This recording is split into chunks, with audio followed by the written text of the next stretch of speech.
met up with our daughter and her family close to the port and went to a restaurant to have lunch.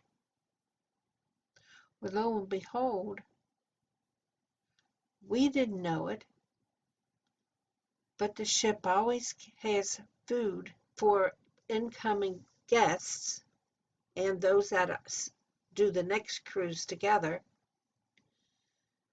And so we could have saved our money and not paid for a meal and just ate on board ship.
Please take a second to comment, subscribe, ring the bell to get notices of new videos, and please give a thumbs up.